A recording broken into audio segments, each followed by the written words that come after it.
Dari video yang kita lihat tadi, apakah umat Islam di Indonesia tidak berpikir secara rasional atau bisa disebut irasional? Sebelum itu, kita harus tahu dulu berpikir secara rasional itu gimana.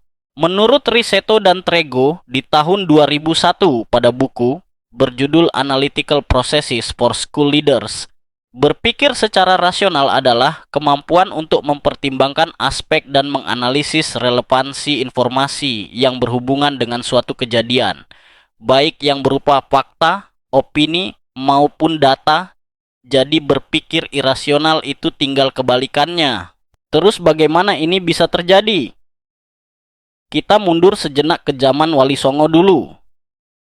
Ketika Islam pertama kali masuk ke Nusantara, Islam masuk melalui berbagai metode.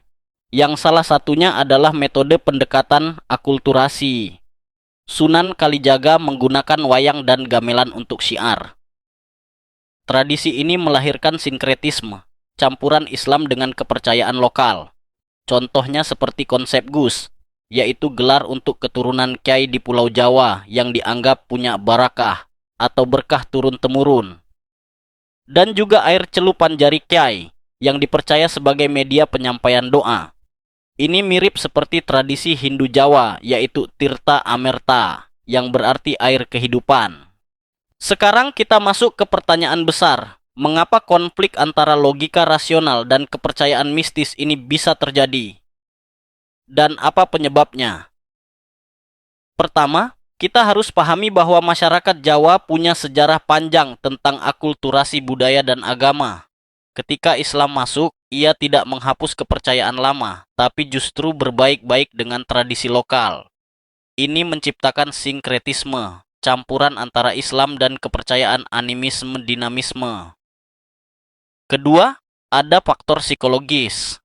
Menurut Tan Malaka, logika mistika adalah mentalitas yang dirawat turun-temurun oleh generasi kita, menolak untuk berpikir logis dan mengedepankan nilai-nilai mistika yang dianggap sebagai pedoman hidup. Sebagai contoh, manusia cenderung mencari kepastian dalam hal-hal yang tidak bisa dijelaskan secara logis.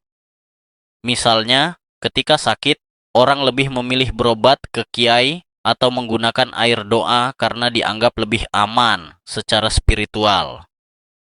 Selain itu, menurut psikolog Najwa, kepercayaan terhadap mitos dapat dijelaskan melalui teori konformitas sosial, yaitu di mana suatu individu cenderung menyesuaikan keyakinan dan perilakunya dengan kelompok sosial agar diterima dan menghindari konflik.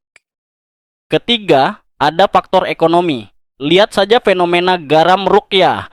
Garam biasa yang harganya cuma ribuan, tiba-tiba bisa dijual ratusan ribu hanya karena dikemas dengan label ruqyah.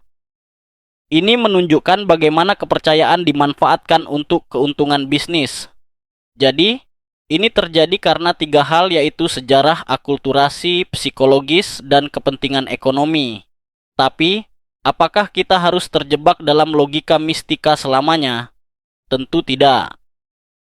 Oke, sekarang kita bahas gimana caranya lepas dari logika mistika. Tenang, ini bukan berarti kita harus meninggalkan agama atau budaya ya. Tapi, kita perlu belajar memilah mana yang rasional dan mana yang cuma mitos. Pertama, kenali dulu sumber informasi. Misalnya, ketika ada yang bilang air doa bisa menyembuhkan, tanyakan, apa dasarnya? Apakah ada bukti ilmiahnya? Jangan langsung percaya begitu saja. Kedua, pelajari agama dengan benar. Islam itu agama yang sangat rasional. Al-Quran sendiri banyak mengajak kita untuk berpikir dan menggunakan akal. Jadi, jangan cuma belajar dari ceramah atau mitos turun-temurun. Baca Al-Quran, pelajari hadits, dan diskusikan dengan orang yang lebih paham. Ketiga, kritis terhadap tradisi. Misalnya, kalau ada yang bilang Gus itu pasti suci, tanyakan, apa dasarnya? Apakah semua keturunan kiai otomatis punya barakah? Ingat, dalam Islam, yang sakral hanya Allah, bukan manusia. Terakhir, jangan takut bertanya. Kalau ada yang nggak masuk akal, tanyakan. Jangan diam saja, karena takut dianggap nggak sopan. Justru, dengan bertanya, kita bisa membuka wawasan baru dan menghindari kesalahan berpikir. Jadi, apakah umat Islam di Indonesia tidak rasional? Jawabannya, tidak juga. Masih banyak yang berpikir kritis dan rasional. Tapi, kita memang perlu terus belajar agar tidak terjebak dalam logika mistika yang sudah ketinggalan zaman. Bagaimana pendapatmu? Apakah kamu pernah mengalami fenomena seperti ini? Atau punya tips lain untuk lepas dari logika mistika? Share di kolom komentar. Ya, jangan lupa like, share, dan subscribe untuk konten menarik lainnya. Sampai jumpa di video berikutnya.